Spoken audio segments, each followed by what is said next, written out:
తేదీ ఈరోజు 26 మార్చి 2026 గురువారం నాడు సాయంత్రము 6 అవుతుంది.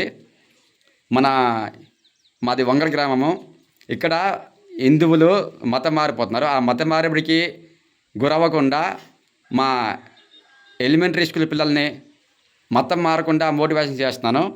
ఆ మోటివేషన్లో భాగంగా ఈ మట్టి అంటే క్రైస్తవులు ముస్లిమ్స్ మట్టిని పూజించొద్దు అంటారు కదా, ఆ మట్టి ఎంత విలువైందో మేము రాసి ఈ పిల్లల చేత ప్రతిజ్ఞ చేయిస్తున్నాను అనమాట.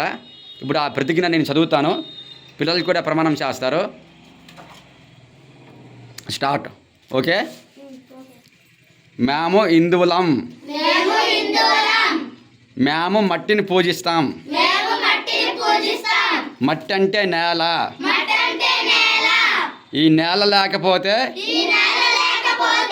ఎక్కడ బతుకుతాం? ఈ నేల మీద మేము బతుకుతున్నాం కాబట్టి నేలని దేవతగా పూజిస్తాం. నేలంటే మట్టి, అందుకే మట్టితో తయారు చేసిన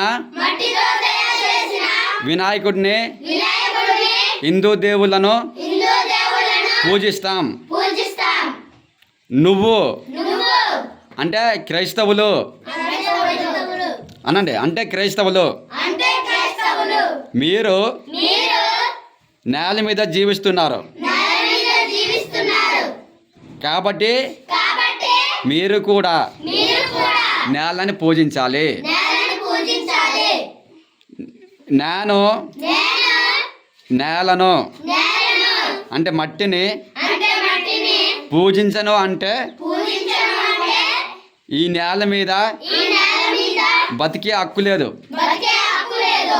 ఎవరికి?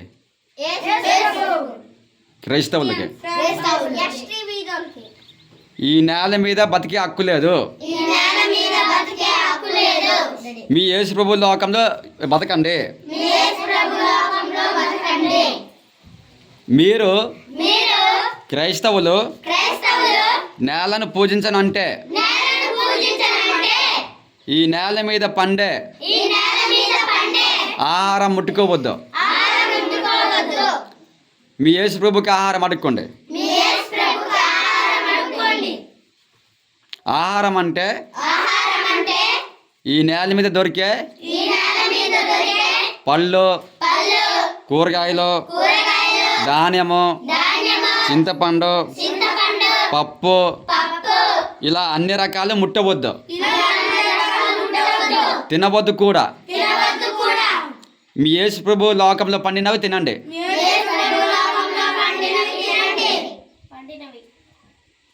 ఇప్పుడు నేను చెప్పింది నిజమా కాదా? వాళ్ళు ఏమంటారు? మట్టిని పూజించొద్దంటారా? చేయించండి అంటారు లేదా? మరి మట్టిని పూజించొద్దు అన్నప్పుడు ఈ మట్టి మీద పండే ఈ కూరగాయలు కానీ దానం కానీ ఎందుకు తింటున్నారు? వాళ్ళు తినకూడదు కదరా? తినకూడదు కదా? తినకూడదా లేదా? తినకూడదు. ఈ మట్టి మీద పండినవన్నీ కావాలట వాళ్ళకి, కానీ పూజించారట. మరి ఈ మట్టి మీద మనం బతుకుతున్నామా? మరి మట్టి మీద బతుకుతాం, మట్టిని పూజించాలి లేదా? మరి వాళ్ళు మట్టి మీద బతికి ఈ మట్టిని చీకొడుతున్నారు. వాళ్ళకి బతికే హక్కు ఉందా?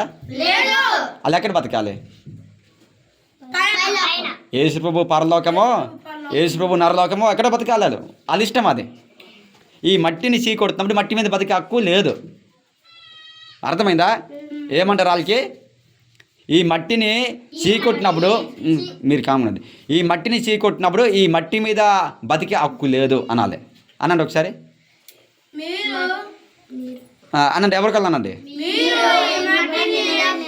చీకొట్టినప్పుడు మట్టి మీద బతికే హక్కు లేదు.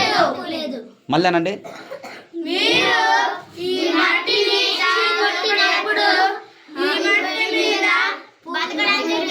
హక్కు లేదు.